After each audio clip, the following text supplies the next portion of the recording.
going to start out just introducing myself. Tansei Justin Nasigasan, Machif Napiaunia, Saskatoon Tsinia. My name is Justin Weeb. I work at the Ontario Trillium Foundation and the Youth Opportunities Fund. My work really focuses around capacity building and supporting young people and folks engaging in system change across the province. As always here at Ontario Trillium Foundation, we open meetings during the Wampum Belt Covenant, which is an agreement between here in Toronto to take care of and share these territories. So that's a really important starting point in all of the work that we do here at the foundation and in the work that I do personally, just making sure that we recognize where we are. As an Indigenous person myself from Saskatchewan, I am also a guest on these territories. And for me, that means I have a responsibility and an obligation to not just remember, but act in good faith for those people whose territory this is. So I encourage all of you to think about that as we move through this panel, as we move through the work that we do in our lives. And we have a really great collection of panelists here today. Just a few housekeeping things. Feel free to message away in the chat, have conversations with each other. If you have any questions, put them in the chat, and I'll do my best to relay those to the panelists as we go through. Check us out online. You can tweet at the handle ON Trillium. Use the hashtag YOF at OTF, and we'll be able to follow along that way. Additionally, I want to give a special shout out and a thank you to YouthRex, who is allowing us and helping us host this session here. They're allowing us to use their online platform so we can come to you in live color video. Who would have thought? So special shout out to YouthRex. They do a really amazing work focusing on youth evaluation and a ton of other things. So please check them out online as well, youthrex.ca. And lastly, before I hand it off to the people you're really here to listen to, just want to set the stage a little bit for our conversation. We're here to really look at what collective impact, what systems change means from tremendously diverse perspectives, people doing this work on the ground at the grassroots level to folks thinking about this and doing this work and pushing for this work through research, people who've been doing it for years, folks who are just kind of breaking into it. So we want to really hold that space, recognizing that selfishly at the Youth Opportunities Fund here, we invest in systems change work. We have a grant stream that focuses on supporting collective impact systems change work to support primarily young people, particularly young people on the margins who tend to be left out. We recognize that systems often fail folks at the margins the most. In our context, it's predominantly Indigenous folks, Black folks, racialized folks, and other young people who experience other barriers to their well-being. And so for us, it's really central that we don't just invest in young people, we don't just invest in programs on the grounds, but we also invest in work that will change the systems that are creating unnecessary barriers for people's well-being. So that's kind of a bit of a grounding. What I'm going to do to get us started is kind of throw it to the panelists, have them introduce themselves, share a little bit about who they are, where they're from, and how they got connected to systems change work. Maybe let's start with Ava. Do you want to get us started? Sure, happy to. So hello, everybody. Thank you so much for having me here. I'm really excited to have the opportunity to share some insights from our work in the recent years. So again, my name is Eva Serdalanos. I'm the manager of place-based strategies at the Center for Connected Communities here in Toronto. And just very briefly, I'd like to say that the Center for Connected Communities, what we do is we help people, organizations, and institutions unlock the potential of their own connected communities. And we do this three main ways. One is by connecting people to ideas, tools, resources, and one another, by translating across sectors, and by celebrating and elevating community building as some of the most important work done in our society. And I would say that the way that C3 connects to systems level change and systems level work is by applying our connected community approach, which is essentially how we do the work in communities, but also in strategies that sometimes are across the city or in different parts of the province increasingly now. And we have sort of like 10 different keys that we think are key in unlocking the potential of certain of connected communities, which we don't have time to get into right now. But one of those keys is working at multiple scales, because while I really feel that systems level work is about addressing kind of the root cause of certain issues, we have to simultaneously work at different scales, and acknowledging that the reality for people on the ground is that we still need those programs and services to support them. I'll leave it at that for now. Thank you, appreciate it. Maybe Katie, do you wanna go next? Sure. Let me just unmute myself. Hopefully you can hear me. So hi everyone, and I'm delighted to be here today. I'm calling in from London, UK, where I work as Deputy Head of Funders at NPC, which is a charity think tank and consultancy. We work across the UK to try to increase the impact of the charity sector or the not-for-profit sector, and we see systems change as a key tool that organisations can use in pursuit of their goals. So we've published various publications on systems change, trying to unpick it as a concept and trying to also give practical advice and guidance about systems change tools, tactics, and strategies. But I think first and foremost, I would say for me, systems change is a mindset. And one of the points that we've made in our work in the UK is that mindset trumps method. So a lot of it is actually about changing the way that you think about an issue and changing the way that you approach it. And that can mean looking really long and hard at yourself, your role within a system, as well as trying to change and influence that system. Awesome, thank you, Katie. I'm not sure, folks. I'm getting a little bit of lag, so just bear with us as we do our best to manage that. Kevin, do you wanna go next? Sure. Hi everyone. My name is Kevin Barlow, and I'm the CEO for the Metro Vancouver Aboriginal Executive Council. We're kind of like an umbrella organization that oversees a majority of the Aboriginal organizations in Metro Vancouver. And there's an estimated 70,000 urban Aboriginal people living in this area. I am Mi'kmaq from New Brunswick, so I've been out here for about 5 years. And our organization, when I began, adopted a collective impact approach, because what we were finding was that even though a lot of different stakeholders have interest in our community, there was still a lot of silo kind of approaches, and nobody was really helping to address the crossover between certain mandates or that type of thing. So because we are an umbrella organization, we can sort of be that conduit to trying to identify what the global needs are of the urban Indigenous population here, and try to resource or identify what resources are needed to really change the way we approach things. So our collective impact approach is now in more of a shared measurements phase, where we set our common agendas, and we're now trying to determine just what we're going to collect and how we're going to share that and measure the progress that we have set in motion. Thanks. Awesome, thank you, Kevin. And last but not least, Nikki. Hey everybody. So I have my own initiative that I started in 2015 called Nikki Knows. And so what we basically do is we build capacity for social and systems change, but within and outside of the justice system. So there's a few different things that we're working on currently. One of them includes a collective impact sort of effort. But before I talk about that, I'll just really quickly tell you the main kind of project that we're working on right now, which has like a few different components. It's called Project Lucid. And so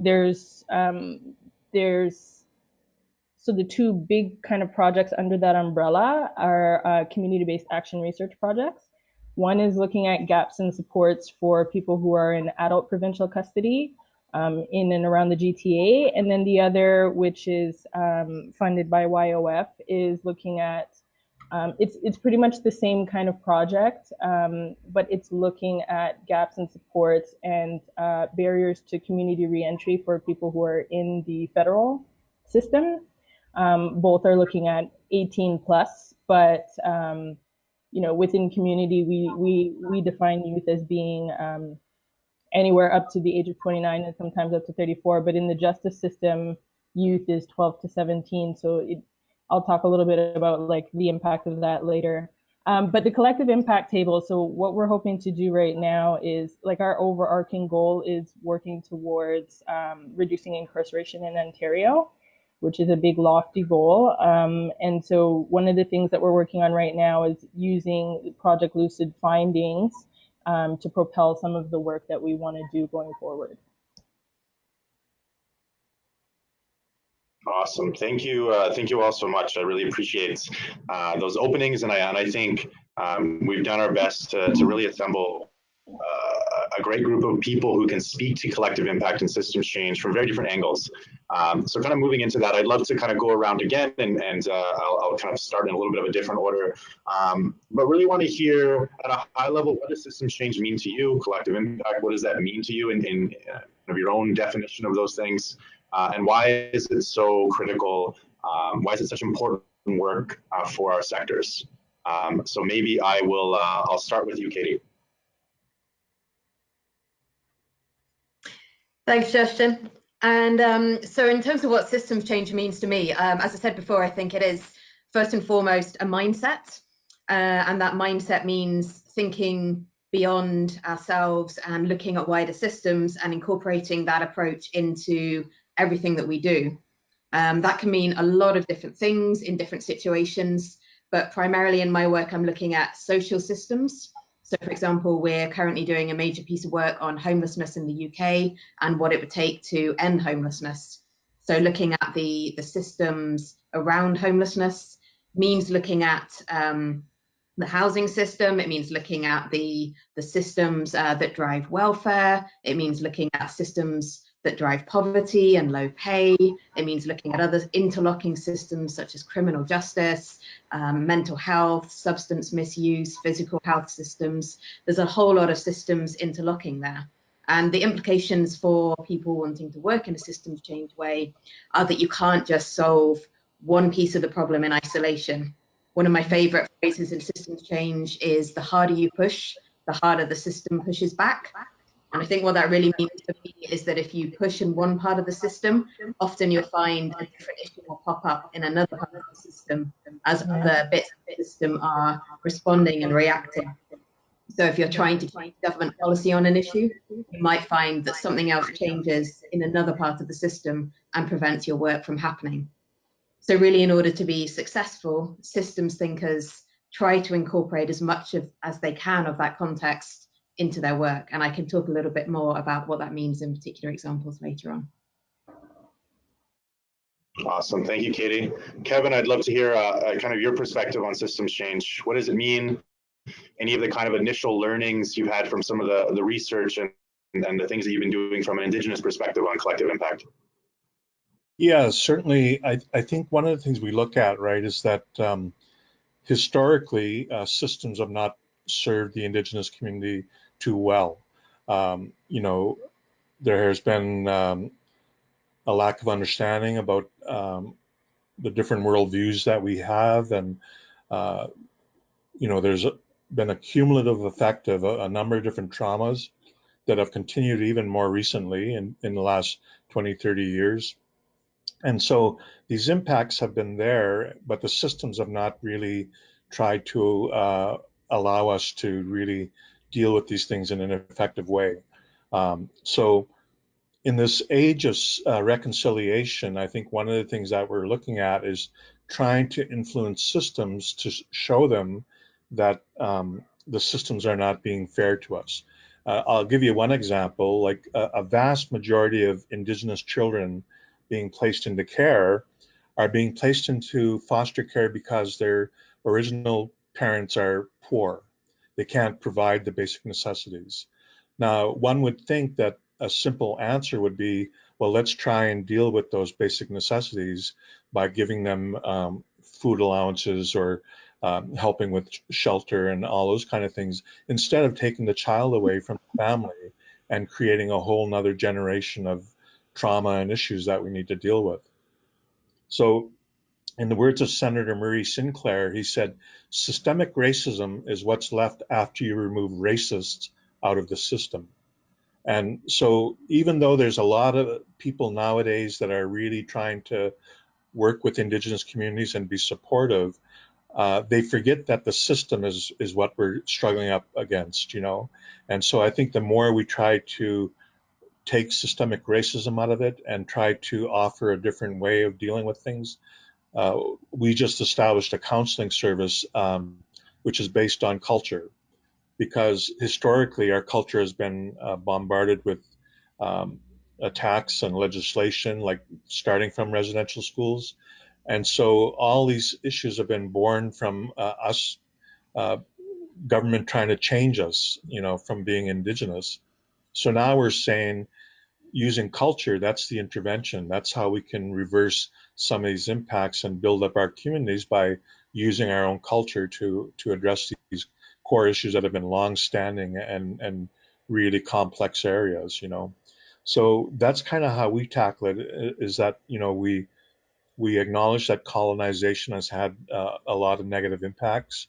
We also acknowledge there's a spirit of reconciliation, and that, you know, there's a lot of non-Indigenous people stepping forward and saying, how can we better support the Indigenous community? And I think starting from there, we just have to say, okay, what are these obstacles? And oftentimes it's the system that we work within. Awesome. Thanks, Kevin. Ava, I wonder about you, on your mind, like having kind of engaged in systems change work for a while now, how do you conceptualize it after being really deeply involved in it for the last little while, and why is it so important in the communities you work in?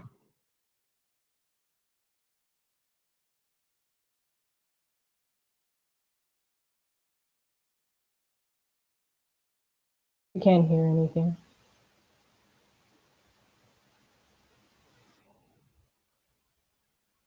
Yeah, can you hold on one second here? Let's see.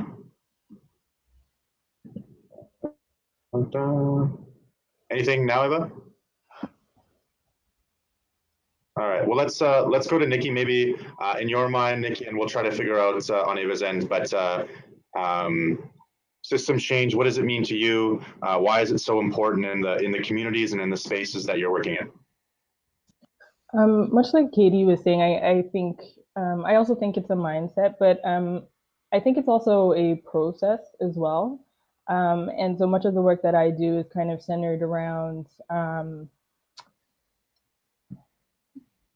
kind of creating the conditions for the change to be able to happen. And the reason why that's so important with the work that I'm doing, so within the justice system, so I think when I first sort of started looking at systems thinking and how I could integrate that into the work, I hosted a event that was looking at why we haven't been able to reduce incarceration in Ontario. And in kind of preparing for that event, I was looking at some of the stats, and I noticed that although youth incarceration, you're good now? Although youth incarceration, although youth incarceration, so the 12 to 17 age bracket, although that the number of youth that were being incarcerated in that age group was sort of going down, at the same time, over like, let's say a 10-year period, the number of people age 18 plus has gone up in terms of the number of people in Ontario who've been incarcerated.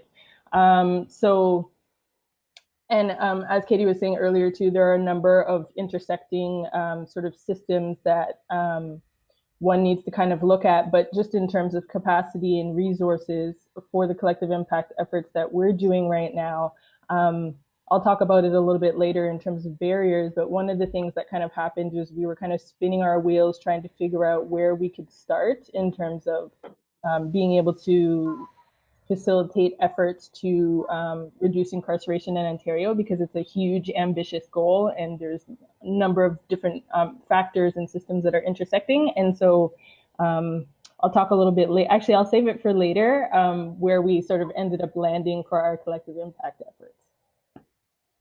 Awesome. Thanks, Nikki. I think we figured out things for Eva. Yeah, sorry about the hiccup. It said I was muted by the organizer, but I didn't think that was true. In any case, systems change. I mean, when I think of systems change, I think about the various systems at the various different levels, right? Systems can be kind of international, national, provincial. And one system that I find is tends to be overlooked in kind of community development and community building work is the systems that exist at a neighborhood level, right? So very much like a place-based approach that makes the people on the ground who either live there or work there part of the solution. So as I kind of mentioned earlier, for me, systems change is really about addressing the root cause of something, but to also say that I very much agree with Katie in that it is a shift in thinking. And the extension of that would be that it is a shift in how we do things and how we work with one another and how we relate to one another. I think we spend an awful lot of time in the sector talking about outcomes and measures, and I think that is definitely something that needs to be there in order to measure how things are changing. But we also need to place a lot more value in terms of how we relate to one another, right? And focus on the process of how we do things. Often in community development work, and also very much in systems level change, how we arrive at something is just as important as when you arrive at any given change, because it is what builds the social infrastructure, it is what builds that social capital, it is what engages a multitude of players, and that is what we need in order to create actual systems change. We need everyone to be involved. So I would say that systems level change really is about developing those collective solutions with the people that are most impacted by a particular social problem. We need them there. They need to be right there at the table with the rest of us, with the institutions, with the organizations, because they have the lived experience and they're the, as I always say, the experts of their own experience and especially of their own communities. If we're doing work at the ground level in a place with a place-based approach where the geography is a neighborhood. So just to speak a little bit about KGO Act. So this is a 3-year initiative that was funded by OTF that just recently wrapped up. And what we were trying to do with KGO Act was shift how organizations support young people in the community, but rather than looking for the behavioral change to happen in young people, as a lot of our interventions tend to do, which is also important, has its value, not to downplay that. But the behavioral change that we were looking for was for organizations to change how they view young people in the decision-making process. So really what we're looking at, we were looking for a change at the neighborhood level, and for young people to really start having a positive impact on the systems that are meant to support them. So when I say systems that are meant to support them, it's the programs and services also, but it's also the relationships. It's also the level of collaboration between organizations in a particular neighborhood. We heard very clearly from young people that were involved that they tend to go to only one organization, even though another organization could be like 200 meters from where they tend to go. So we realized that while we had maybe 12 different organizations at the neighborhood level who had a lot of overlap in terms of their goals and how they're trying to support people, there wasn't really any space for young people to actually say, well, actually, these kind of services would support us better. And we should have spaces that allow us to design our own programs and run our own programs for other young people. And young people really do have the capacity, the passion, the knowledge to work at the systems level. So one of the things that we were hoping to do with KGO Act at the end of it was to create a space for young people to come together to work on community-wide issues. And I could say a lot, so I could talk about KGO Act for hours, but one thing I'll say is that systems change at the neighborhood level, when young people are truly leading something, means that organizations have to get comfortable with being uncomfortable, because we cannot predict where it's going to go. And if it's really about putting young people in the driver's seat, when it comes to systems change, then we have to basically get out of the way. Awesome. I can appreciate that as someone who works a lot with young people, see that expertise, that drive, that passion, that eagerness to do things differently. And oftentimes as organizations, we can be the ones to put in the barriers to limit that. So thank you. I I really appreciate that lens on this desire for a need to be open to just systems change, and hearing it from a few folks, the importance of shifting mindsets to be able to shift action. I'd love to go around again and just kind of check in around some of the lessons learned. And so I'm hearing some of those lessons, the importance of coming into this and being open to change, being really intentional and valuing the expertise that folks across the board, whether they're in organizations, on the ground in community, that we all bring something of value to this work. But I'd love to hear other kind of lessons learned, breakthroughs, things that people who are interested in collective impact or engaging in systems change work, that they need to hear to be able to go out and start to do this work effectively themselves. So maybe I'll go to Nikki if there's anything off the top, lessons learned, breakthroughs coming into this work. Can I ask? I'm someone who often needs some time to process my responses, and I often build off of what other people are saying. So if you could shift it to someone else for a second, come back to me, that would be cool. No problem. Yeah, maybe I'll throw it. Evan, how do you feel about jumping in on that one? Sure. I think one of the things that we are learning with our approach to collective impact is that really, when I look at it, it's in a simplified way. It's just a fancy way of saying let's all work together for a common goal, right? But I think there's times when people think they're so entrenched in whichever source of funding they get and the reporting mechanisms that are there, that they sometimes think it's more work, I guess, to begin to start to work across mandates. And I think that's the challenge that we are up against, is that people aren't resonating necessarily with the term collective impact. And so we've been trying to find another way of, reframing that so that people kind of see what we're talking about. And I think, our effort is to try and let people know that once we start working in unison, I guess, it should make everybody's jobs easier. I think that's what we're trying to dangle as the carrot type thing. So I think, that little reticence at the beginning it's justifiable, because I think, as I said, some people might get funding under the Ministry of Child and Family Development, and others might be getting funding from a health authority, and others might be getting funding from a municipality or that type of thing. And each one has their own mandates, but also constraints as to how those dollars will use. In our particular case, we serve Metro Vancouver, but we don't necessarily get funding from most of the other municipalities in Metro Vancouver. We're situated within the city limits of Vancouver, and we enjoy some good partnership and support from the city of Vancouver, but the others don't provide that. So their funding can only be used for work that we do in Vancouver, but because we have a mandate broader than that, we have to use other sources of funding to kind of make sure that we're serving our service area, but also not jeopardizing the funding that we get from any one source. So I think that's an example, I guess, how individual organizations also face those same challenges, where a particular source of funding may have certain constraints, and so how do we kind of move beyond that? And I think I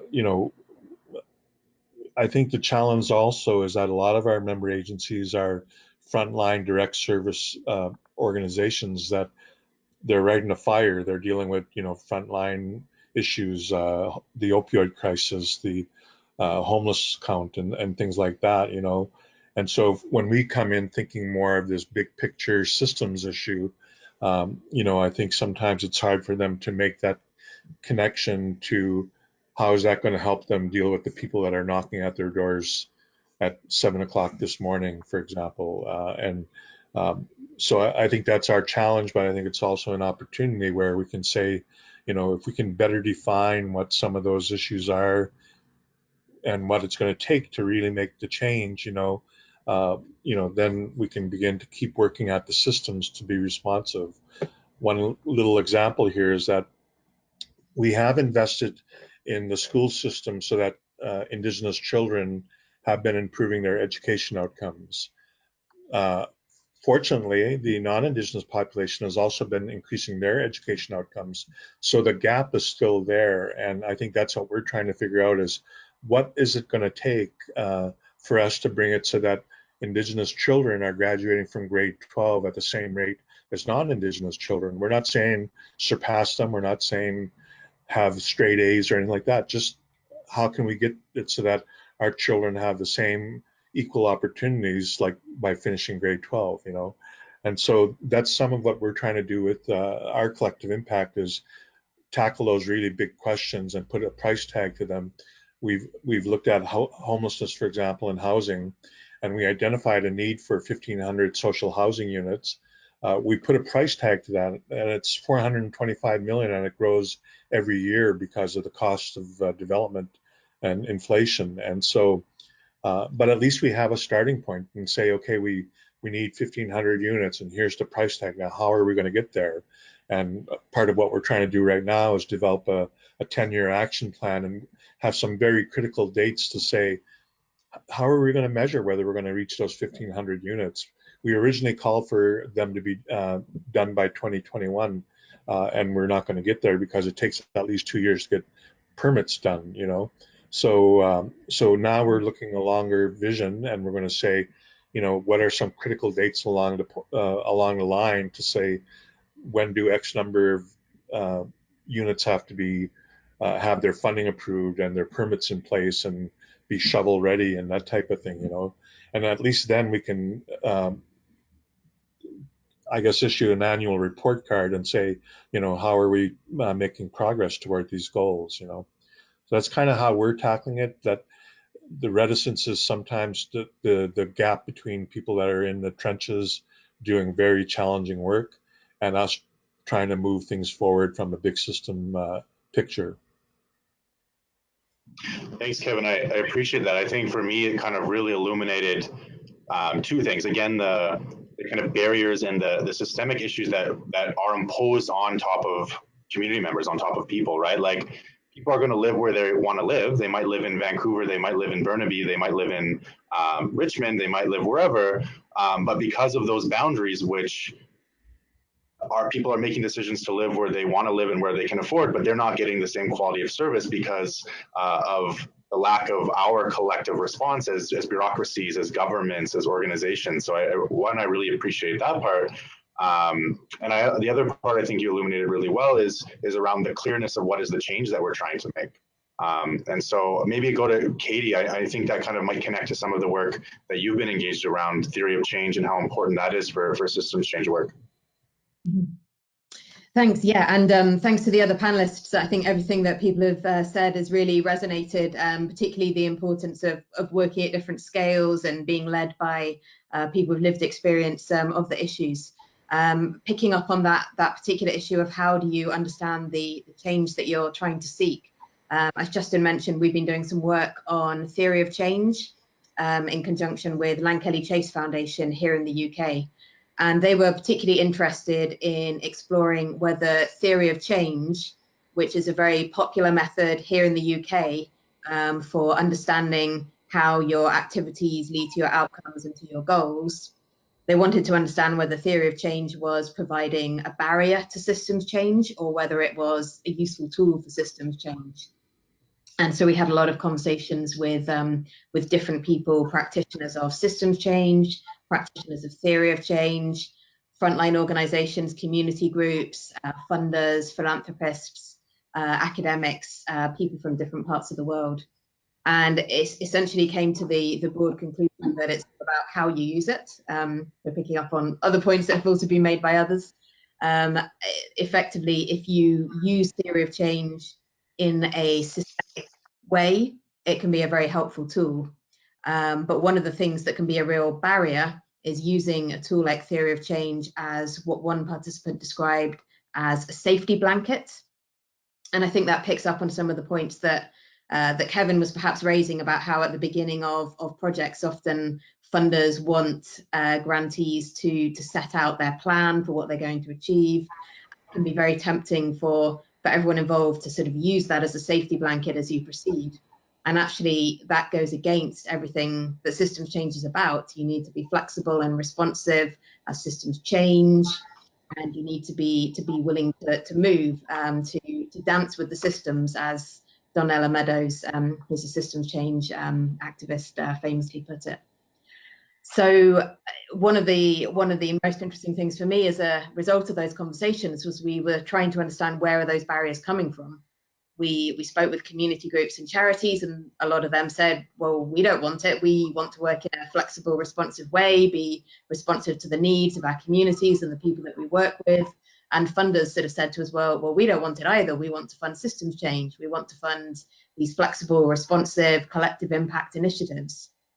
And we don't want the organizations that we fund to be using this as a safety blanket or a rigid straitjacket that they can't move out of. And yet somehow in that communication and in the bureaucratization of all these things, that message had got lost on either side. So since then, we've been having conversations with different parts of the sector about, well, how can we get beyond that? How can we change the processes and systems across the nonprofit sector and across the philanthropy sector to try to ensure that theory of change can help us to understand how to reach our goals, but not be such a rigid straitjacket or safety blanket that we can't work in a systems change way. Awesome. Thank you, Katie. Ava, maybe jump to you and kind of hearing a little bit more about some of those really critical lessons, you know, that you've done, that you've gained from, you know, the work that you're doing at C3 and the work at C Scarborough, about how to go about doing this work effectively, and some of those breakthroughs that I think y'all have seen there. I mean, I'll start with the breakthroughs and as some of the things that we saw as most kind of as biggest indicators of what we considered success. One of the biggest things for us was when the young people, after a certain amount of investment and capacity building, and really trying to again change their thinking about their role in the neighborhood, when they turned around and said to us, you know, those deliverables that you said to the funder we're going to do, well, we don't want to do those. We actually want to do this whole set of other things over here, and can you help us do that? So that for us was a huge breakthrough, because that's what we wanted. That's what we wanted to do. We wanted to put young people in the driver's seat. And also, not only did we see this anecdotally, but we were also working with the Students' Commission on doing annual evaluation for those 3 years. And I have to say they have been just wonderful allies and partners in doing this, because their evaluation is incredibly developed and evolved and solid, I guess I would say. And what we saw by the end of the 3rd year was that according to their evaluations and compared to national statistics, that our youth in Kingston, Galloway, Oran Park actually experienced significantly higher levels of perception that their voices mattered in decision making, and they felt really positively about the youth and adult partnerships. So again, we loved seeing the stories, and we saw this anecdotally, but to also have the data over 3 years to really say that this initiative had this kind of impact, and this is how it compares to national numbers, was very encouraging. So when it comes to implementing something across a neighborhood, so it's, again, I'm trying to be clear about what our geographic area was. Some of the lessons would be, one was that, and again, I think I've already alluded to this, that there's going to be unintended and surprising turns. And because if you're trying to really, and I don't like to use the word empower necessarily, but if you're trying to just put a different population into the driver's seat, then there's going to be things that you can't predict. And what does that mean in terms of what you can do to actually prepare? And for us, it's meant to set up for emergence. And when we talk about emergence, we talk about emergence as being where momentum meets opportunity. And there's a lot of different things that you can do in order to prepare for emergence, right? To prepare for the unknown. And it sounds kind of counterintuitive, but if you focus on relationships first, if you focus on building trust, if you focus on specific kinds of trainings, then your network can be set up to actually embrace those turns and changes as they emerge. Also, there was a lot of lessons that came out of KJO Act, and one of the things that we did at the end of the initiative is to actually create learning materials to capture some of these, because again, hindsight is 2020, and we really wanted to share our learnings with other folks who might be interested in doing a similar kind of community-wide initiative of this nature. So we put together one-pagers around building trust in community collaborations, what it means to set up an emergence, how to be an effective adult ally, and a fourth one that was all about understanding and what the benefits are of working with an ecosystem approach. And we really try to frame a lot of these learning materials as really practical tools, because there's a lot of materials out there that are more theoretical, which is again where we got our inspiration from, but they weren't practical. There wasn't a lot of how-to of how to translate that approach and that theory into practice. Another lesson that was to a degree surprising that I saw with all of our partners, so say that our network involved approximately 12 different organizations that were working in the neighborhood, is that there was a lot of assumptions made around how people and staff of organizations understand community development versus social services, and where individual initiatives actually sit on that spectrum, because that's what informs kind of how we structure things and how we interact with the people that are involved in those things. So there was quite a bit of trying to tease out who understands it in this way and what kind of supports do they need in order to really understand the difference between applying a service lens to a program that, say, a youth worker is working on, which again has its value, but also shifting, changing how you think, changing how you're interacting with those individuals, and having like your community development hat on. So that's it's a small thing, but also it's the foundation of how we interact and how we structure things. So that was really interesting to learn that people use it interchangeably, that people perhaps don't have the same level of understanding with each one. And that some people, even though they've been doing amazing work for many years, don't always feel comfortable in working in a community development model and approach. I guess one of the other lessons that I would say to anyone who might be trying to do a similar sort of initiative is to, when you're building your work plans, your proposals, or when you're planning kind of internally, is to allot a significant amount of time in the beginning to do the relationship building, to do like getting everybody on the same page in terms of theory, right? What is our approach? Not just what are we doing and who's doing what and how are we counting it, which is, we're going to get to that, but really, like, what does the connected community approach mean for you, and how can each individual organization interact with this approach while also still honoring their own mandate and their own pressures and the different things that they have to get done. So it's not about changing other organizations' mandates, but it's about identifying where there's overlap and how this sort of collaboration actually helps different partners meet their own goals as well. And I actually wanted to mention something that Kevin brought up around organizations don't always have the capacity or the time sometimes to do systems level work or collective impact work. And that's also a challenge that we experience, because normally if you're a social service organization, your plate is already full and overflowing, right? So yes, on some level, you know that we need to engage in systems level work, but you are just so busy.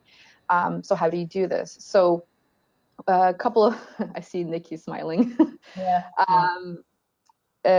So one of the ways that we did this with our network of organizations is we applied something that we borrowed from design thinking, which is like a light, medium, heavy approach. So we asked our network and our organizations that are part of this network every 6 months or so to assess their workload, be it to assess how much they can commit to something, how much they can commit to participating in whatever the activities of that 6 months might be, and to identify, are you participating at a light level, which is like you just want updates and you might show up to a quick meeting, Or do you want to be part of the heavy team, which we also called the steering committee, so that heavy team, which was a core group of, say, 5 organizations, were much more, I would say, like a steering committee who were much more heavily involved in designing evaluation and kind of making those decisions. But it doesn't mean that the members who were only able to participate at a light or medium level didn't make valuable contributions. And it also allowed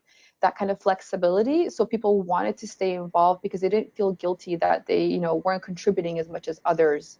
And that's just one way that we kind of try to maneuver and support organizations in their participation. Because as Kevin mentioned, it's very difficult to do this kind of work off the side of your desk if you're not mandated to do it. So again, and another really practical way that we managed this sort of issue is that the East Scarborough Storefront was the community backbone organization leading in this initiative and supporting the others' participation. So as the backbone organization, you're in charge of convening and canalizing, making sure that we're learning together, you're making sure that things are being captured, you're organizing the meetings. So you're doing all the back end work, but also making sure that we're all learning from one another and allowing people the space that when they actually arrive, they can get to do some of the work, because otherwise they're just quite busy.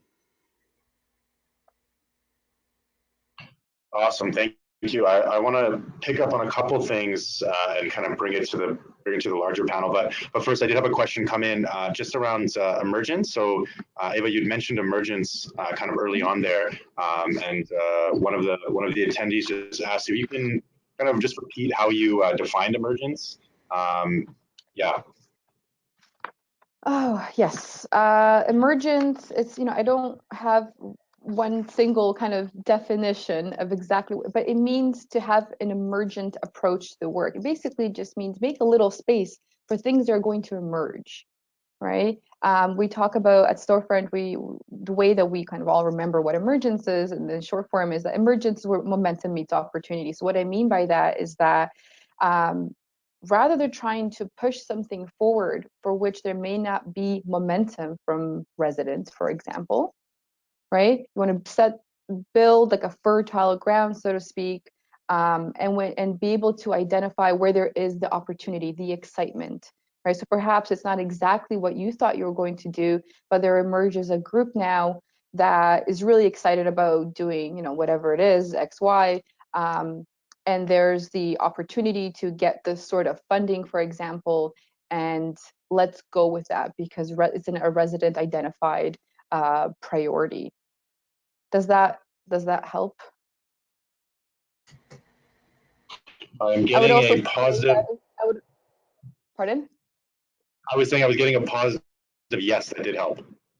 Okay, great. I'm glad. The one thing I'll add too is that on the Center for Connected Community website, we have these one-pagers available for anybody who's interested in learning a little bit more.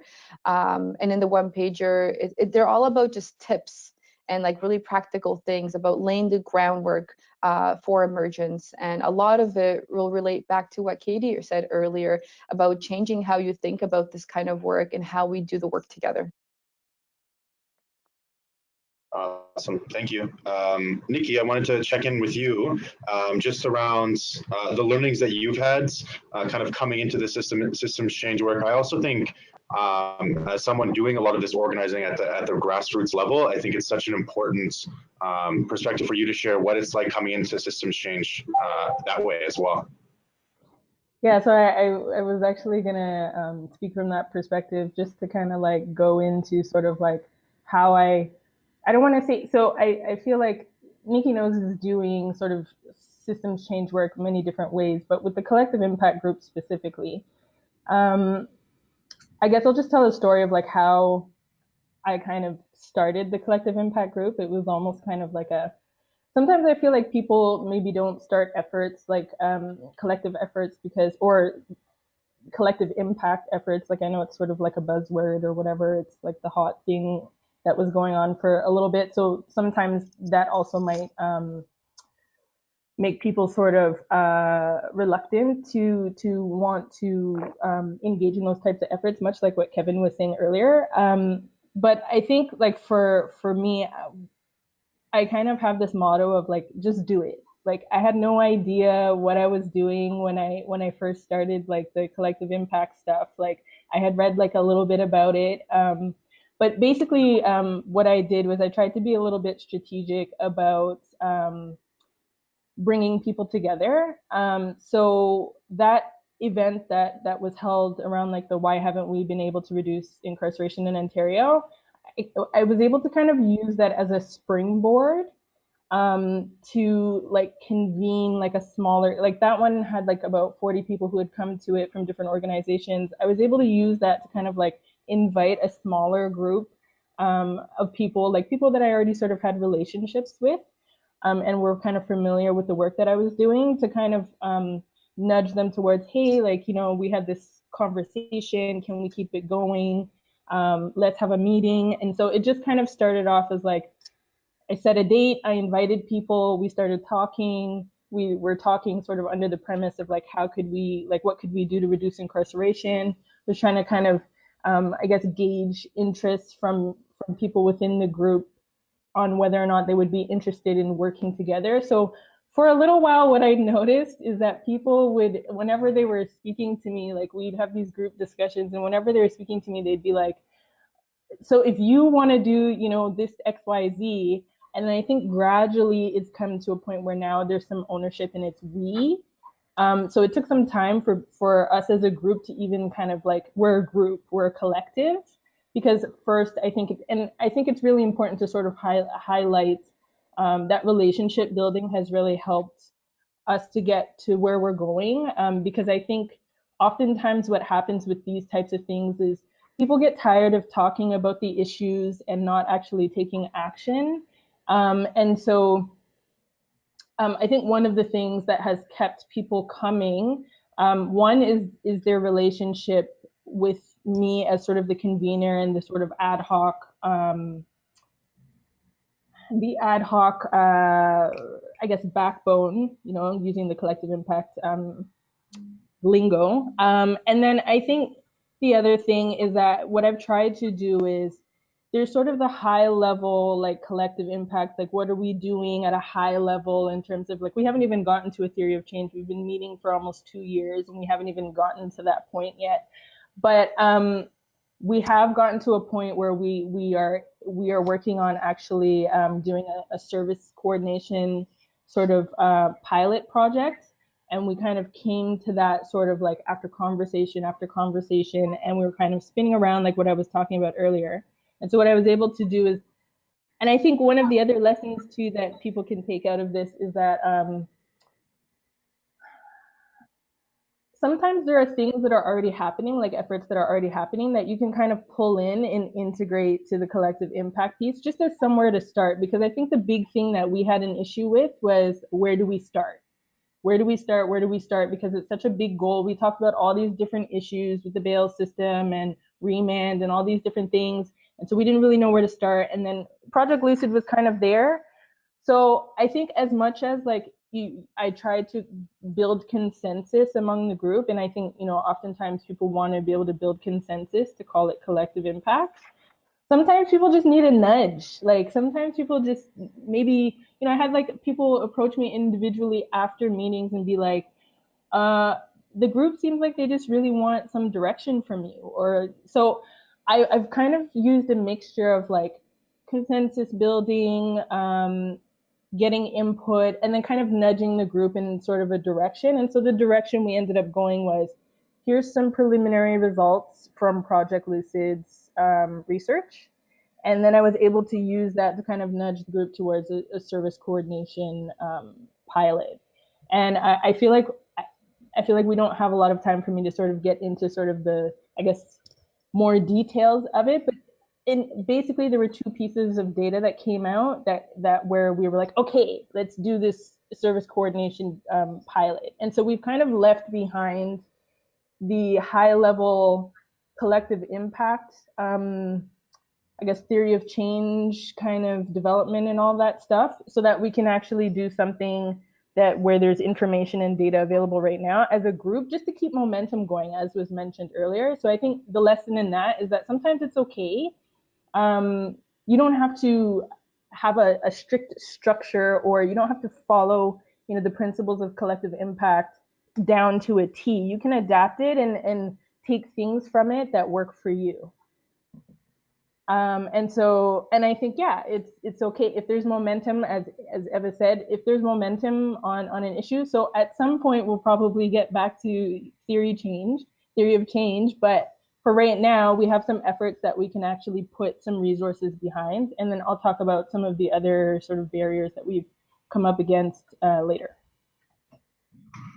Awesome, thank you. Thanks, Nikki. I think we lost someone there. Hopefully hopefully Katie jumps back on. I did have a couple things, because I think both Eva and Nikki, you talked about this, a couple things about the importance of I guess, the start. How do we start doing this work effectively? How do we, because oftentimes it's not so different, Nikki, than what you described. I'm engaged in this work and recognize the need for more coordinated response. And so I invite a bunch of people and we all get together. But how do we start in a good way? So Eva, I heard a few things from you, the importance about getting on the same page, importance of time for relationship building.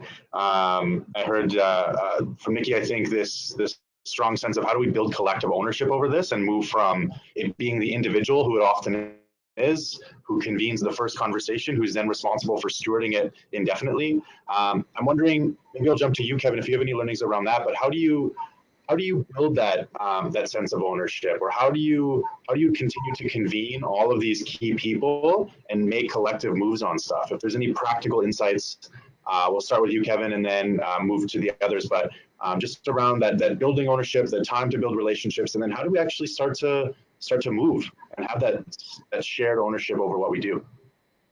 Yeah, I think certainly it helps when we have a really good understanding of the issues that a particular agency or group faces. So, and this has been a challenge for us in that sometimes I believe collective impact might be easier if you're addressing a particular issue like mental health, for example, whereas we're talking kind of a population-specific approach, and there's a whole bunch of areas that I need to try and address. Like I would like to see the reduced number of children in care. I'd like to see reduced number of people incarcerated. I'd like to see reduced numbers of homeless people and these types of things.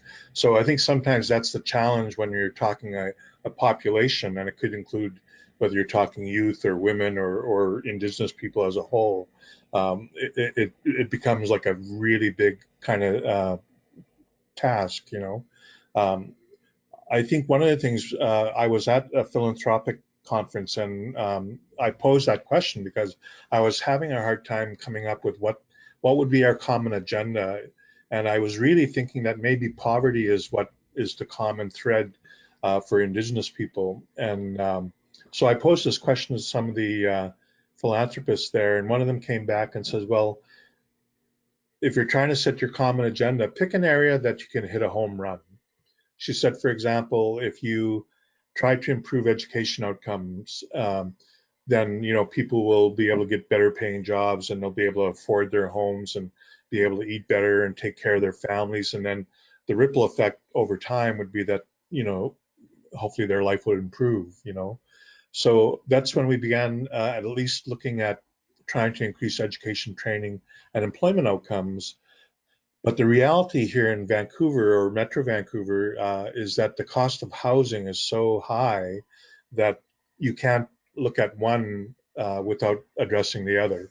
So we chose, in partnership with our community, by coming to them and asking them, what they felt about this, was that they said we have to have a two-pronged approach. So we should be addressing housing and homelessness, but also increasing education, training, and employment outcomes. So these are two large areas which are a common agenda.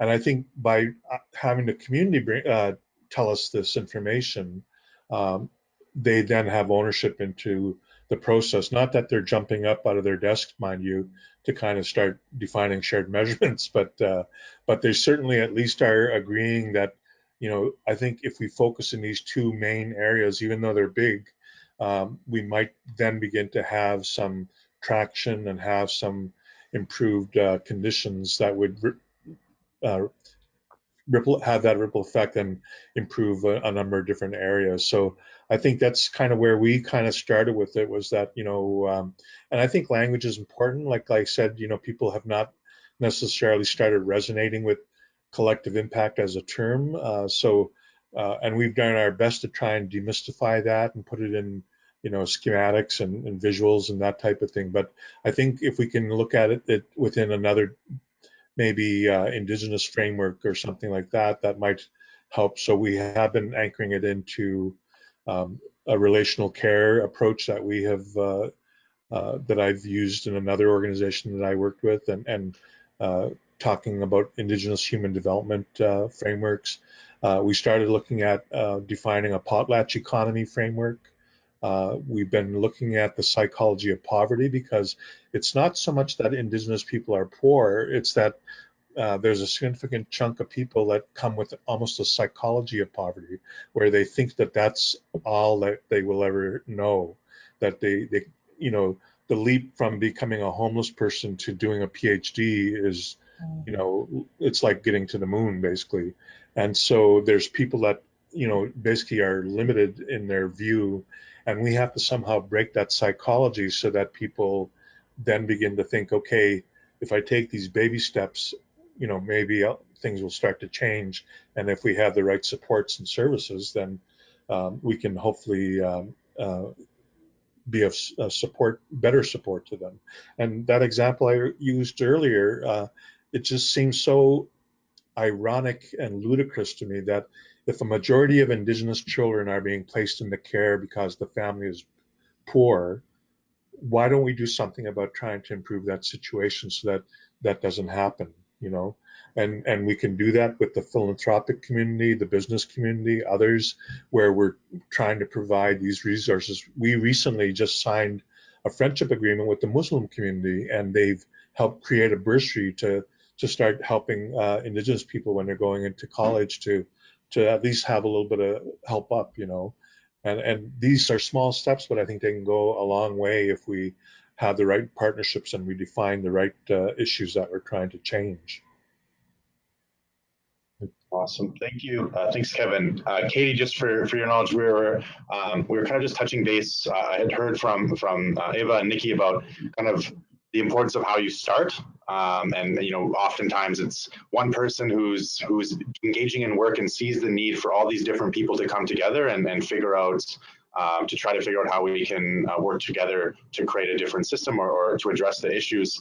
But just hearing if there's any insights you have about how to start effectively, how to build the sense of shared ownership over this work, to be able to move forward in the right direction and move from it kind of being, which I often see where it's individual led, maybe there's one organization or one key person who's really stewarding it. How do we move to more a collective impact approach, if you will?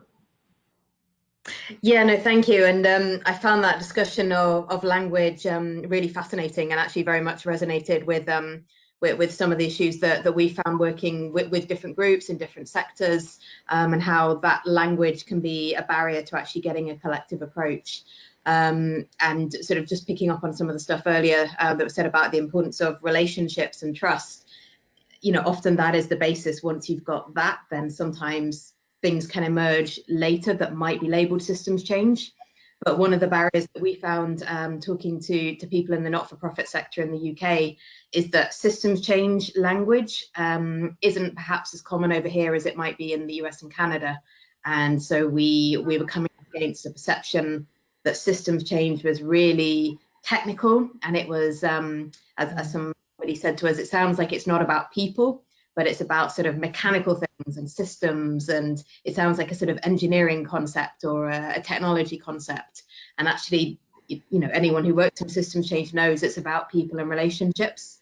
So a lot of the discussions that we've been having in the UK is how do we integrate that perspective of the importance of people, values, and relationships, but also thinking systemically and thinking about the big picture of what systems prevent people from getting the best outcomes in their lives. Thank you so much.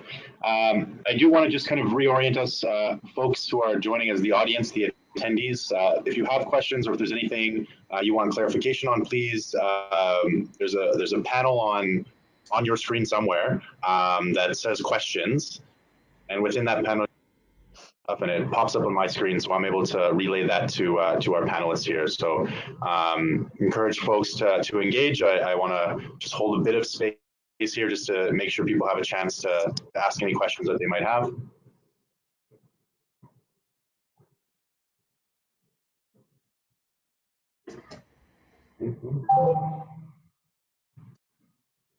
All right, nothing new is coming in, so feel free as always, just input questions as you have them, and I'll do my best to relay those to folks.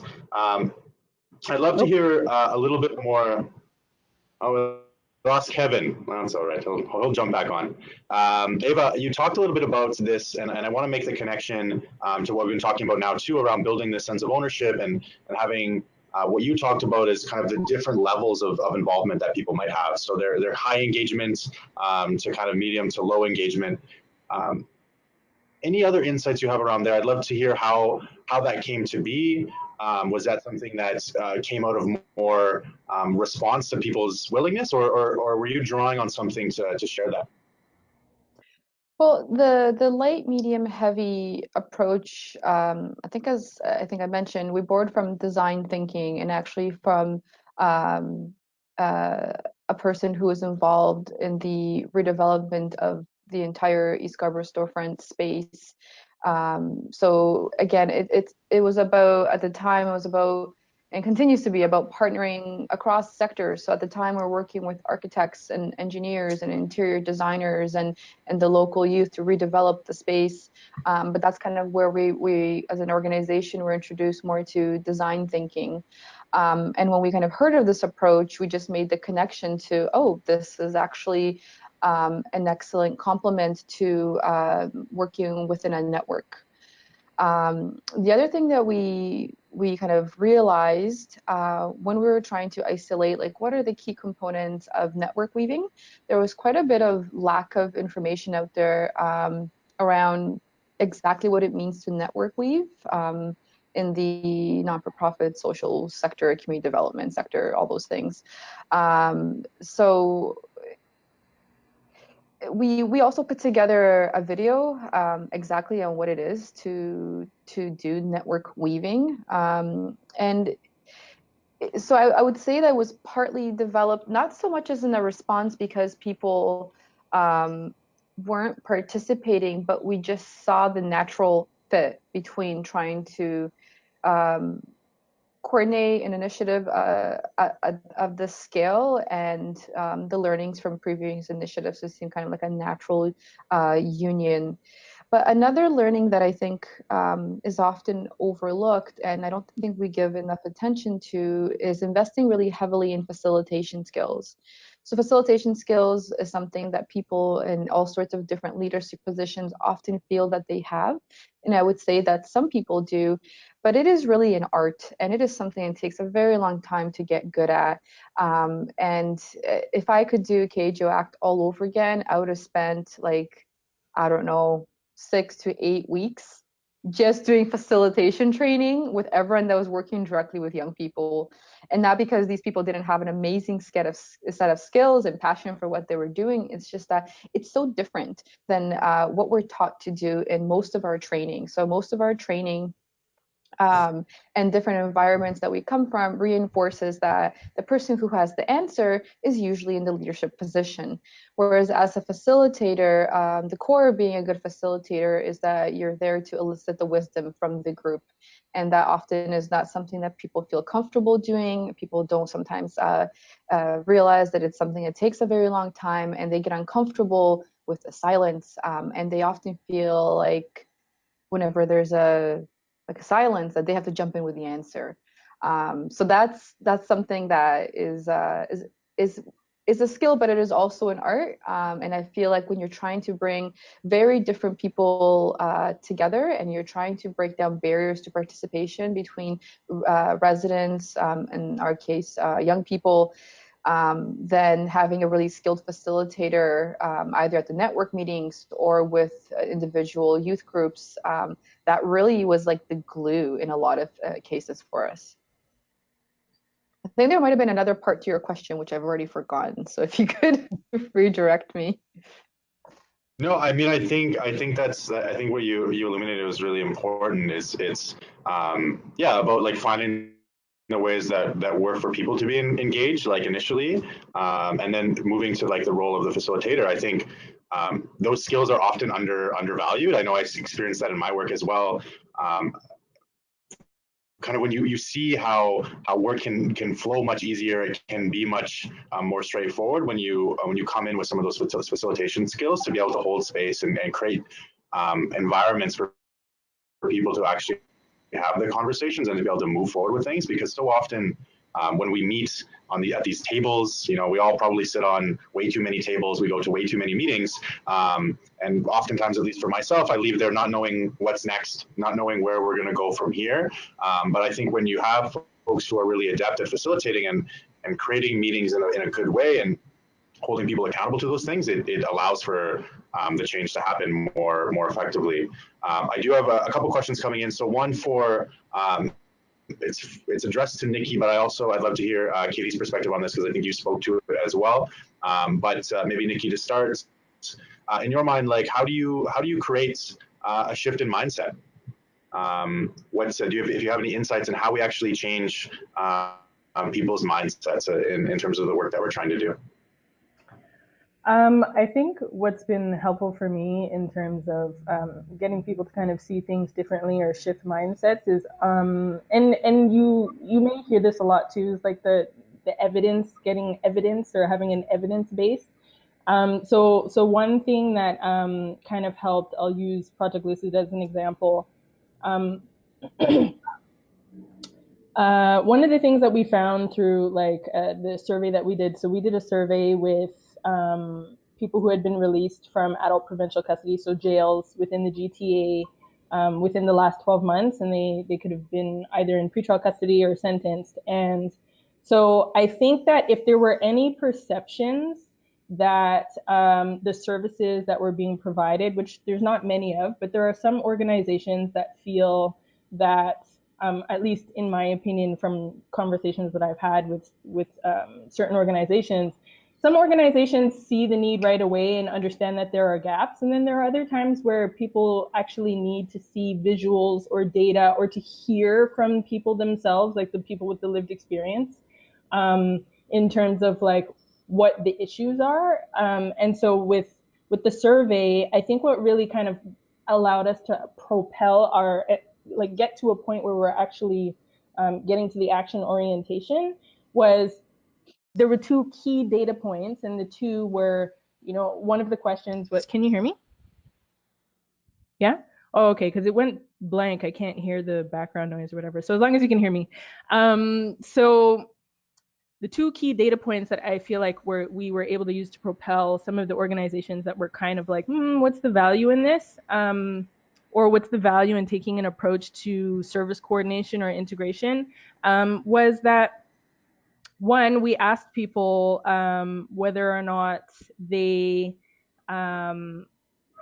were given any kind of referrals while they were in the jail. So referrals to supports there in the community-based supports. And I think it was like, just off the top of my head, I think it was like something like 64% of people said no. The other one that we heard, which was, I think had a really significant impact, is that I think there's an impression that there's release planning that's happening or supposed to be happening for people inside. And 74% of the respondents to the survey said that they didn't receive any kind of release planning. So for someone who's, you know, sitting there and saying, oh, release planning already happens, why do we need to focus on this? And then you present them with something like that, and it's coming directly from people with lived experience, it's kind of hard to argue with that. And so I think that like, you know, we had one person where I kind of was presenting the case of like, let's, you know, think about, do we need to coordinate services? Before I presented those results, some people were like, no, we're not going to, we shouldn't focus on that. We're not going to be able to do that. And then after I shared those results, we were actually able to get consensus around the table around like, okay, yes, there is a need. Let's look at how we can coordinate services. So that's just like one example. Yeah, I hope that answered your question. Yeah, I think 100%. Yeah. Yeah, thank you so much for illuminating that. I think that speaking to the importance of lived experience and drawing directly on that in the work that we do is so key. And I think, and I would extend it, and I feel like you would probably agree, it's hearing this from Eva as well, is that we can't just rely on hearing that. We also, folks with lived experience, young people, etc., need to be active members and part of these collaboratives and part of these tables. We can't just invite folks who tend to be marginalized. If we're working with young people or working with folks exiting the justice system, that folks with lived experience just come in and share their experience and then they leave. No, we need to be actively part of these conversations. Yeah, so if I could just add really quickly to that. So I actually failed to mention this earlier. I don't even know how I forgot to mention it, but I actually am someone with lived experience. And so I feel like that's also why I've kind of been sort of the default coordinator of the efforts, because I convened it, but also because I'm someone who has lived experience. So to Eva's point earlier about the facilitation, I was going to say, if possible, it would be great if the facilitators could be people with lived experience as well. Absolutely. That's what I wanted to say. Yeah, just to add to that, yeah, really powerful, and I think definitely having lived experience and the authenticity of that speaks to many people. Other people will be moved by data and evidence and the other things that Nikki said. I think what I would add to what Nikki said is that this stuff can take a long time and it can be really difficult, and sometimes it's not successful. So to give an example from here in the UK in our homelessness research, there's a small charity called the Mayday Trust, which has been trying to spread a strengths-based approach to homelessness across the UK, because they realized that that was the way to truly change systems and try to end stigmatization of homeless people. And actually this for them meant quite a fundamental shift in how they did services. And they worked very closely with all their staff, all their stakeholders. And actually, during that process of several years of transforming their services, they had something like 50% staff turnover, because they gave staff the sort of the honest option of, do you want to join us in this journey, or is this not right for you? And some staff members just felt that that wasn't the right thing for them.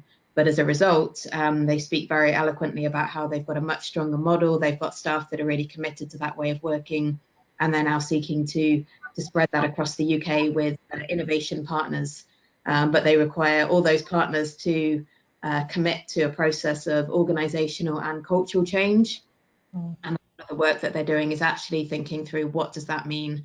What does it mean to change the mindsets of organizations? What does it mean to change our culture? What does it mean to put people with lived experience in the lead? What does it mean to be building on their strengths, not trying to look at their deficits, which unfortunately a lot of the homelessness system more broadly does.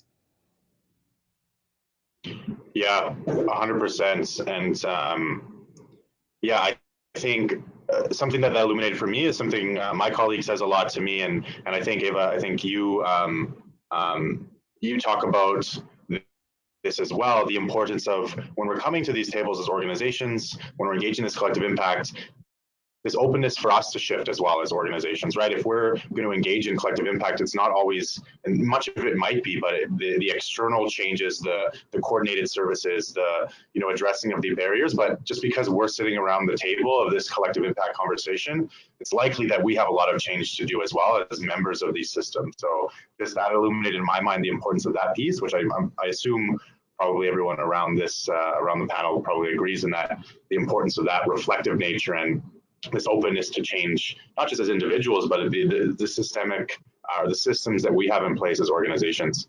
Got another question in directed at Kevin. And so specifically kind of because the focus of the collective impact work that you engage in is very population specific. We're talking specifically about Indigenous folks in the Metro Vancouver area. How do you identify what that change in the system will look like with Indigenous focus? And I guess ultimately, how will you know what will be different, or how will you know when you've achieved success in doing the work for a very specific demographic? Great question. I think one of the things for sure is that this is kind of a long road that we're going down. We don't expect that things will change overnight, but I do believe that we have an opportunity here. So, for example, Vancouver has endorsed itself as the City of Reconciliation, and that came from one year they proclaimed it as the Year of Reconciliation. And they've had a couple walks here, and these walks of reconciliation walks have attracted hundreds of thousands of people. We held one session on reconciliation, and out of the 60 people that were there, easily 45 were non-Indigenous people.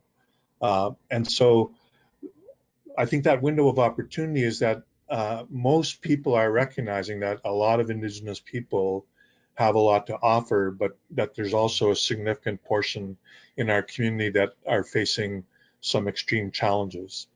And I think if we were to address any of those negative social indicators across the country, if we do it in the Indigenous community, then we will probably reduce that indicator overall for the country, because we're just overrepresented in so many different areas, you know. One of the things that we do here at our agency is we developed a curriculum on cultural competency. And the difference that we take is that we give people a lot of pre-reading materials around residential schools and the early impacts of disease and warfare and things like that, so that we don't spend a whole lot of time talking about those things. We give it to people so that they have the historical context, but when they come into our training, that 3 or 4 hours is spent mostly getting into practical ways of how do you support and work with Indigenous people in today's context. And I think that's where a lot of people are in need, because the reality is that Indigenous people do access non-Indigenous service providers. They do deal with non-Indigenous policymakers and government stakeholders and things like that. So the more we can give people practical tools of understanding some of the root causes of these issues, the different worldviews that we're offering, and those types of things, then people have a better sense of where they can go forward.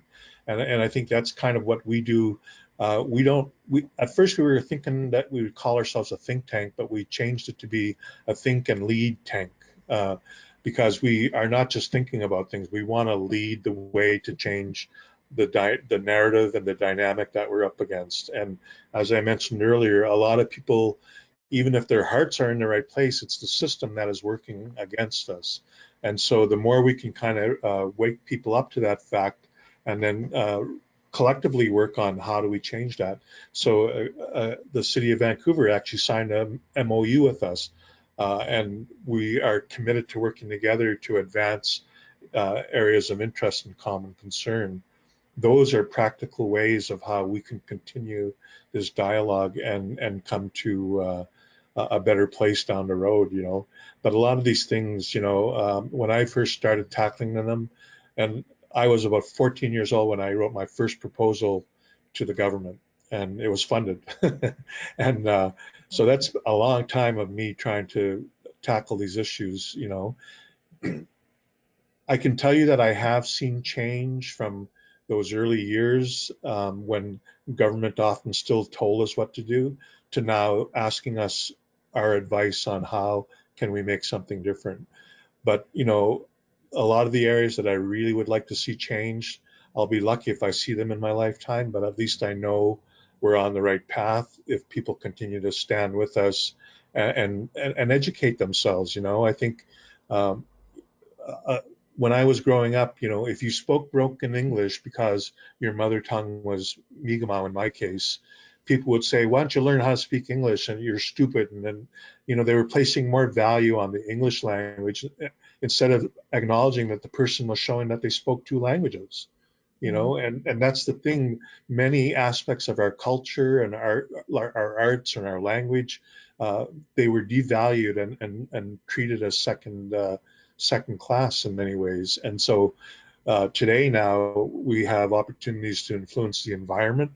The opposition to the pipeline here, that was born out of the reality that a lot of times these pipelines have gone through traditional lands and there's been leaks and mines have ruined the water and indigenous people have been poisoned with mercury and things like that, creating all these health issues and things like that. And we haven't really benefited from that economy. And then now they want to keep putting these things through. And then when people stood up, luckily it wasn't just indigenous people that stood up against that. There were other people that also said, no, we have to stop this until we are satisfied that the right conditions and environmental protections are there so that we can think about the future generations. That's the thing, that it's not just indigenous people asking for things from mainstream society. We have a lot to offer in terms of looking at the economy, the environment, looking after 7 generations, our whole extended family system. If we can bring back these things, we can deal with the number of children in care and the opioid crisis and things like that, and we just need the opportunities to kind of do so. So I think that's the thing, that it is a quid pro quo where, we can get something from, people standing with us, but we also have a whole lot to offer in terms of looking at things differently. And I think that's where, society as a whole can learn from us. Thanks, Kevin. That actually, illustrates something I want to ask to the rest of the panel as well. Just thinking about what is the role of I mean, we've talked a lot about the need to change the systems like that we're working within, but I wonder if in folks' minds, where does the space for imagining and rethinking different alternative and new systems, or in what Kevin described, returning to old systems potentially. Ones that actually worked for Indigenous people, for example. I wonder if anyone has any insights about where does that kind of fit in or alongside systems change work, the need to create alternatives or create new systems or return to old ones in some cases. I'll just kind of look to see if anyone's interested in answering that. I'm happy to say some words. Perfect. It's a big question, right? That we could have a separate webinar just to talk about this. And I just jotted down a note earlier when you were speaking, Justin, about organizational change and what that means and what kind of work we need to do as organizations to really open ourselves up to doing the kind of systems level work that we need to do. And it's an extremely loaded and complex question because it's really about changing the organizational culture of organizations internally. And that means a lot of different things in a lot of different contexts. And to some extent, it might mean, decolonizing our organizations internally. It might mean identifying certain kind of white supremacy tendencies that have permeated organizations that we don't label certain behaviors as such, but they are. It's about valuing different ways of knowing and different ways of collaborating. And it's often, there often isn't a lot of spaces in the not-for-profit sector, community development, just our sectors in general, to have these kind of conversations in a safe way, because people, get defensive, and they're also really difficult conversations to lead. And I'm not one to lead those conversations just yet, I would say. But it's so much of systems in my mind. So much of systems change work is very much also about changing organizational culture internally. And when I do kind of partnership workshops, one of the things we talk about is when you're partnering with someone who may not be from your sector or even from your sector, actually, is to really have some exploratory conversations about what are the norms within your organization? What is your organizational culture? Because this is about understanding each other across sectors and across organizations, right? So if we can even establish some basic norms about how do you like to communicate, what is your reporting structure, like what just basic cultural norms, having that understanding is for me where we build out from. Can I just say too, I just wanted to just quickly say, I think also like for us to get to a point where, you know, potentially we're thinking of new systems that could be in place or going back to old systems, I think one important thing is that we really have to have an understanding, or it would be helpful to have an understanding of how did we get to this point today? Like sort of like what is the current state of things? One thing that I've tried to use to help with this with systems that I'm less familiar with. So for example, we did this, the Collective Impact Group did this with the bail system, because it's a very large, complex system. We did like a system mapping. We used this, it's called Kumu. Kumu has like a software that it has different types of mapping that you can do, but there's system mapping that you can do. And it just really kind of like helps you to lay out like all the different actors in the system, all the different factors. There's all different types of ways that you can identify, I guess, elements or items that contribute to the current state of the system. But I think it's really important to have an understanding of what the current system looks like and how we got here if you're going to try to change it in any form. Yeah. And just to add to that, I think it was implicit in what you were both saying, the importance of stories in how we got to the place where we got. So, for example, in the UK, we've been working with an organisation, Friends Provident Foundation, that's trying to build resilient economies. And one of their strands of work has been looking at the stories that we tell each other around the economy, and some really interesting work, particularly in the context of the last few years have been a narrative of austerity, and you know, we need to sort of rein in our spending, and you know, this narrative of sort of excess, and challenging some of those stories.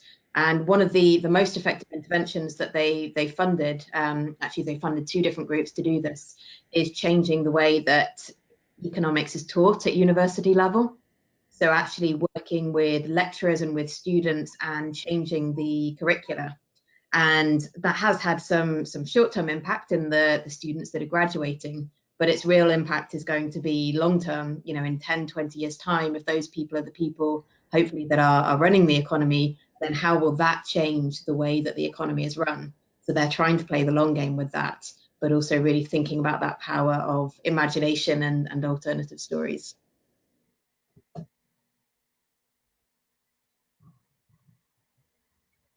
Awesome. Yeah, I appreciate that.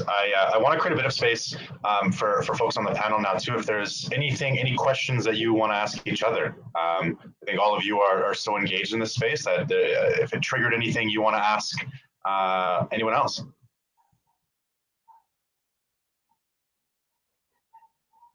Having a hard time thinking on my feet. I know.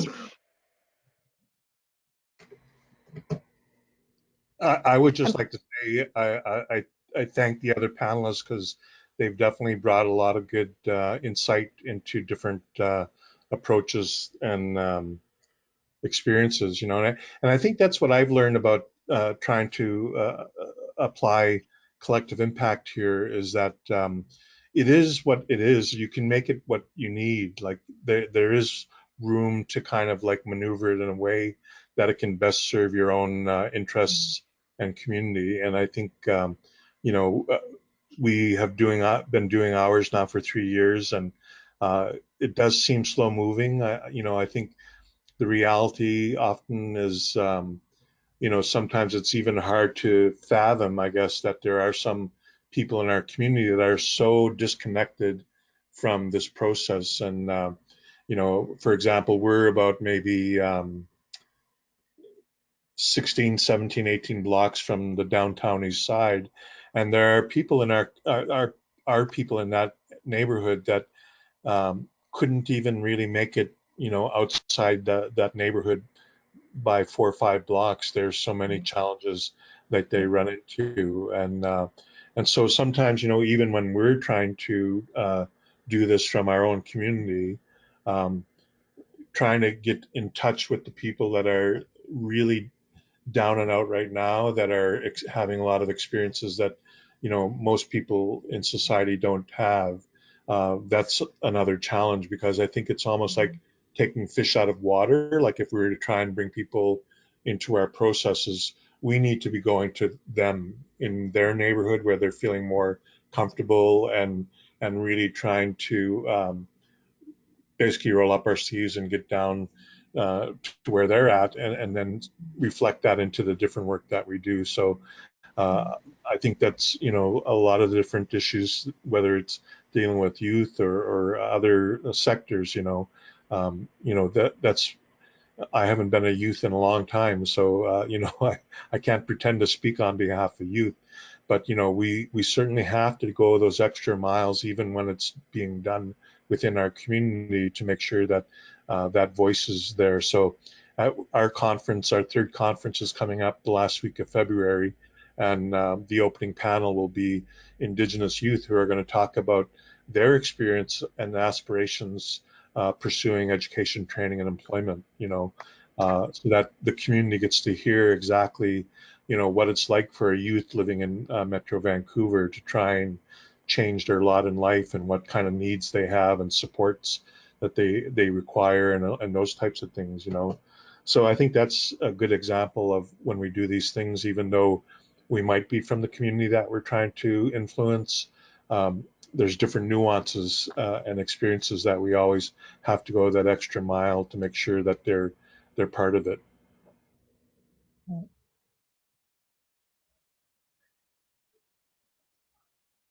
Great, thank you. Thanks for that, Kevin. I really appreciate that that kind of analysis and bringing that to the conversation.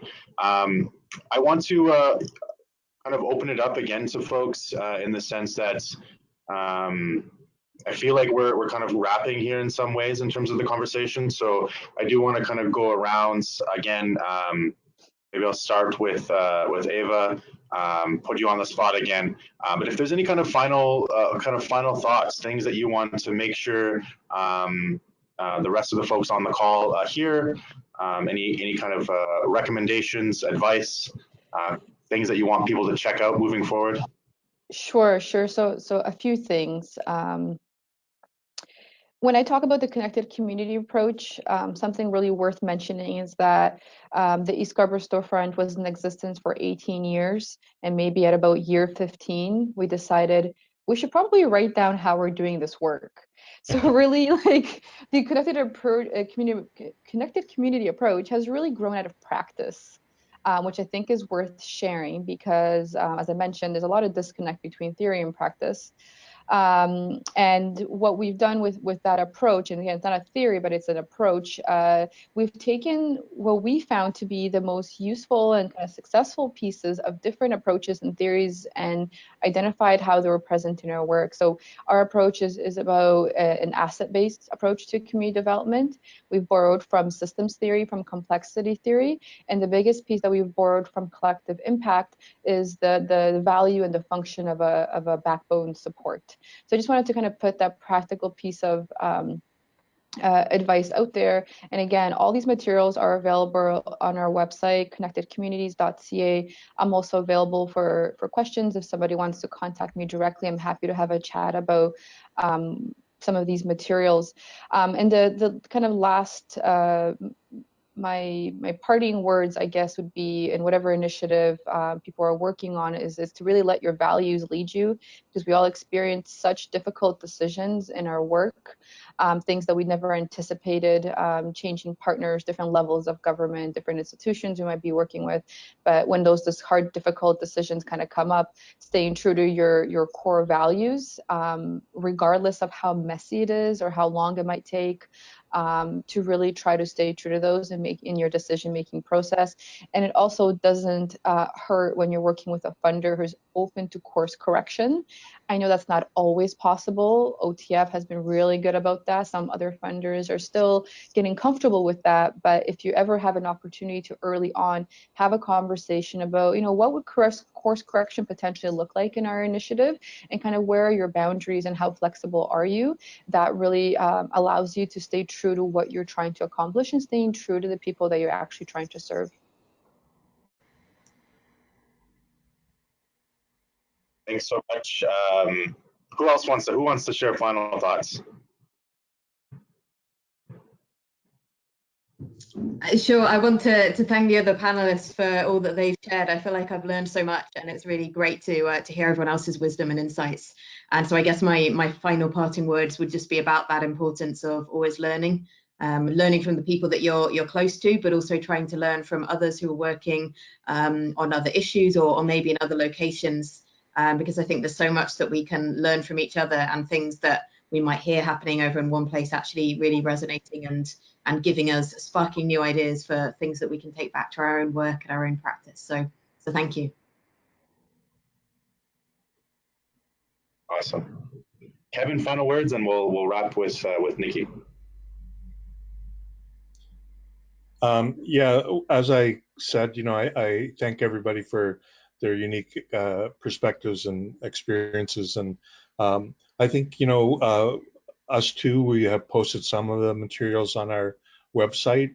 So some of the papers and frameworks that we're trying to define are there to give some context. So feel free to visit mvaec.ca, and we're open to engaging people. Our conferences are generally quite low to attend. We just ask for a small registration fee to cover off some of the catering. This year we're going to be at the Van Dusen Gardens, which is going to be a little out of the downtown core and into a more natural environment. But they range between about 80 to 120 people that come. So it's the last week of February in 2019. I just want to say, just do it. Even if you don't know what you're doing, just do it, because you may see that it'll get to a point where you're making changes. I think, I don't know if I'm going to say this right, but there's a saying that I like from one of the saints, which I think is still on my LinkedIn page, where it's start with what's possible and suddenly you're doing the impossible. Like, I'm sure I left some words out there in some way, but basically it's, start with what you can do to get to the point where you're actually doing the things that you didn't maybe think that you could do. So just like, yeah. And thanks everybody. Thanks. Yes, if I didn't already mention it, I wanted to thank everybody for all your insights. It's been really wonderful to be able to be here with all of you today. And Nikki, I really want to kind of commend you for your courage. So I admire that. And if we're doing quotes, I really quickly would just like to say that community change happens at the speed of trust. So if we can kind of keep that in mind when we're all rushing. I love it. Yeah, I want to extend a formal thank you as well to all of you for spending this time with me and with all the attendees. I know I've learned a lot, and just things I'll commit to kind of next steps on this. I'll share everyone's links to their website, and if there's any documents that folks want, any of the panelists want me to share out, just send those my way, and I'm happy to share those with the attendees. Just kind of on final thoughts for me, I just want to kind of share a couple of the things that really stood out in terms of the conversation. I know Katie really opened us up in a way that the importance of shifting mindset, and that if we're not able to do that, we're not going to actually make meaningful change. Ava and Nikki, I think they kind of really, and Kevin too, the constant reminders about the need for folks with lived experience and to trust the expertise of young people, of folks in the community, and ensuring that those folks are represented at these conversations, that we don't have that kind of distance, the distance between community. I think just some insights for me in the funding space and in philanthropy is the need for us to be flexible, for us to be responsive to what we're hearing from community, and to be able to maneuver things on our end to try to reduce barriers to creating systems change. I think the kind of mindset piece in combination with this openness, this eagerness to make change, and both externally, individually, and within our institutions and within our organizations as well, as another kind of key piece. And then just the kind of importance of clarity around roles, responsibilities, how people are going to be engaged in this work, and to build collective ownership. It might sound obvious that we're doing collective impact, but that need to build ownership, that people feel the work that is happening is meaningful and that we'll get to the places that we want to go. So with that, thank you all. Panelists, again, thank you so much. Attendees, thank you for taking the time out of all of your busy schedules to spend it with us. If you have any questions, feel free to reach out to us at yof@otf.ca. I'll have this recorded, so I'll be able to share it around as well if folks want access to that. And lastly, enjoy the rest of your day. Thanks all. Thank you. Thank you all. Awesome. Thank you so much.